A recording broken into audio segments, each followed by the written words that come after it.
Hey, in case you're not one of the dwindling number of people still devoted to the oh-so-trustworthy Washington Post, the paper just published an op-ed by a former Time magazine editor and chair of the government-connected National Constitution Center calling for, get this, the repeal of the First Amendment and prosecution for what the government would call hate speech. Now, why is it we're not surprised, nor surprised by the fact that this editorialist using free speech to call for the end of free speech used to work for, yeah, you got it, Barack Obama. Hi everyone, I'm Gardner Goldsmith for MRC-TV.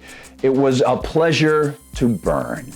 Thus began Ray Bradbury's 1953 dystopian novel Fahrenheit 451, with the testimonial of the tale's protagonist Guy Montag, a fireman, wink wink, who didn't stop fires, but in fact was paid by the government to burn books. As this is Montag's home, I think perhaps he should do the honors. I said the books, Montag!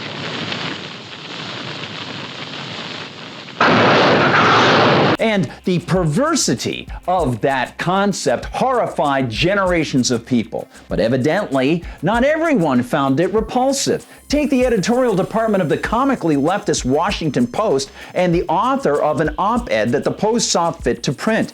The author is Richard Stengel, and he used to be the managing editor of the also famously leftist dinosaur Time magazine. He was the chair of the National Constitution Center, which is closely tied to Congress and was chartered by the government, and he fed from the taxpayer trough from 2013 to 2016 as an undersecretary of state, where he claimed to have helped modernize the State Department's communications and led the department's counter-disinformation efforts. Now, this is going to be a fairly sizable presentation, so remember that last bit, because it's more significant than it appears. So, all of a sudden, Mr. Stengel is in the Washington Post writing that free speech isn't really that great, especially now when that nutty internet thing allows anyone to offer information. And of course, goodness knows that's just gauche. It seems to have not crossed the minds of the Washington Post editorial department to mention that Stengel also happens to have just released a giant big publishing company book, one that further pushes the narrative that disinformation, to him synonymous with anything akin to free speech, helped break the election process in 2016. You know, I talk about it in the book that when we first started seeing the rise of this disinformation around the campaign, it was exclusively targeted not on helping Trump, but on hurting her.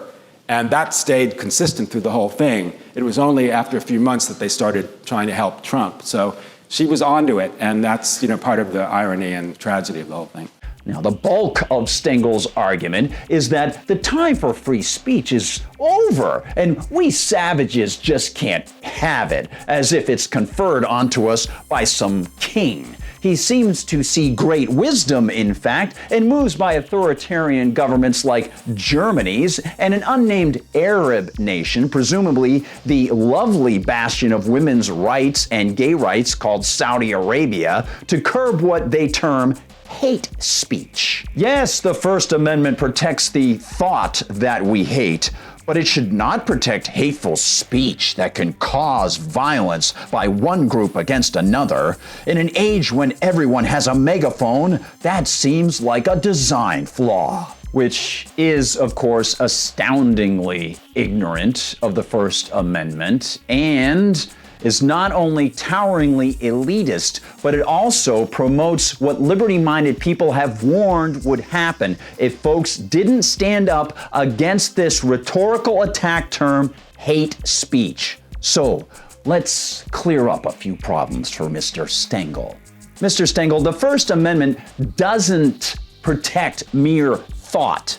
It explicitly prohibits Congress from making any law respecting an establishment of religion or prohibiting the free exercise thereof or abridging the freedom of speech or of the press or the right of the people peaceably to assemble and to petition the government for a redress of grievances. That means the expression of thought, Mr. Stengel, not the ideas one keeps locked in one's head. Second, your condescending line that in an age when everyone has a megaphone, it seems as if the First Amendment has a design flaw is nothing short of self-defeating, circular, and frankly offensive to anyone who understands the universal nature of individual rights. As Immanuel Kant wrote in his 1797 work called Foundations of the Metaphysics of Morals, free speech is one of the universalizable actions that places it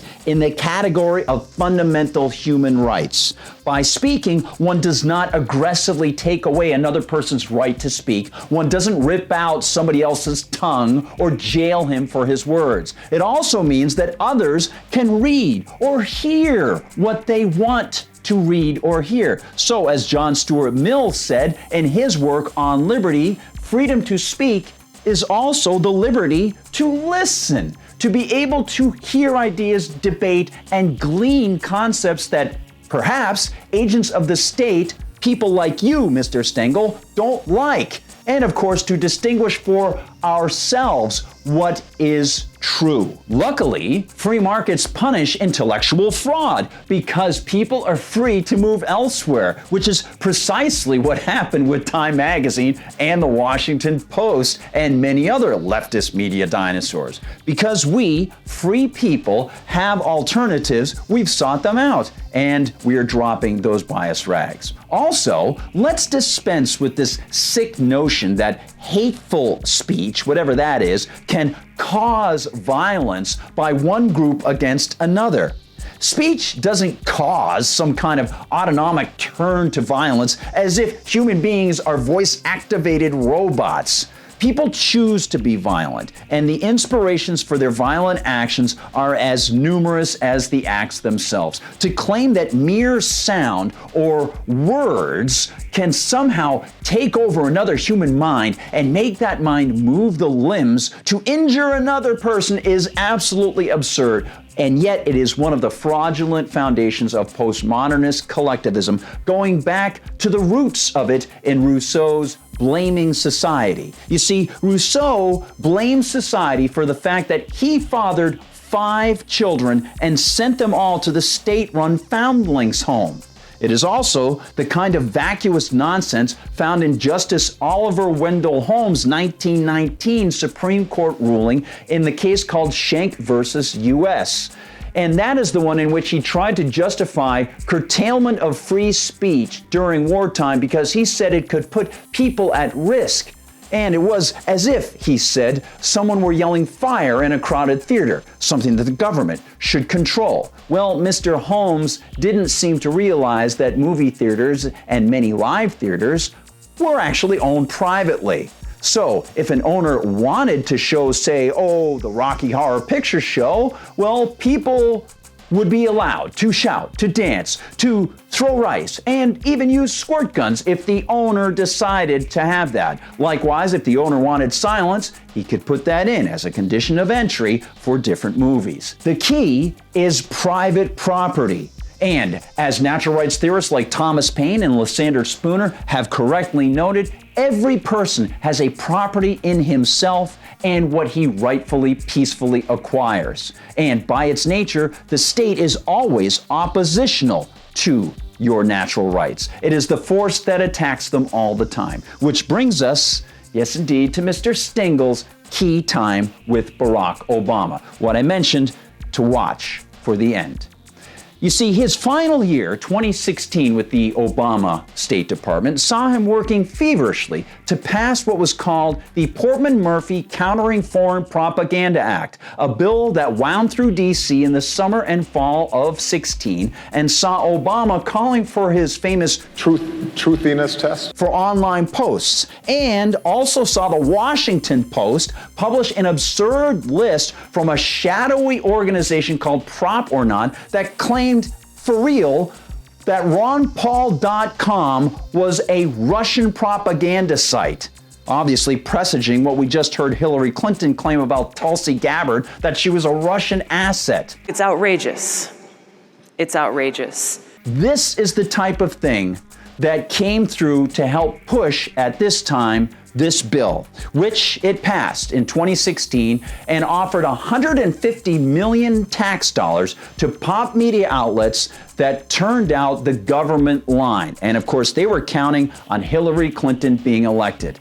But in 2018, Donald Trump did not renew that agency. And in fact, it is now gone. So people like Mr. Stengel clearly aren't happy with that. And I think we can see that he is still stewing just like Hillary Clinton is. And if Mr. Stengel could have his way, free speech would be destroyed. It seems to me that people like Mr. Stengel were foreshadowed in the book Fahrenheit 451 when Ray Bradbury created the character of the fire captain, who was all in favor of destroying speech in order to save people. As he said to the main character, "The important thing to remember, Montag, is we're the happiness boys, the Dixie duo, you and I and the others. We stand against the small tide of those who want to make everyone unhappy with conflicting theory and thought." Yes, God forbid anyone should ever want to express an opinion counter to what the government approves. Hey, thanks so much for watching. Don't forget to like and subscribe. Really appreciate you sticking with MRC-TV and believing in principles. Don't forget, it's sometimes difficult to spread things through social media, so sometimes if you can email links, that's always helpful. And visit MRCTV.org, because oftentimes there's so much more happening on the website that we can't even mention here in the videos. For MRC-TV, rest in peace, Ray Bradbury. I'm Gardner Goldsmith.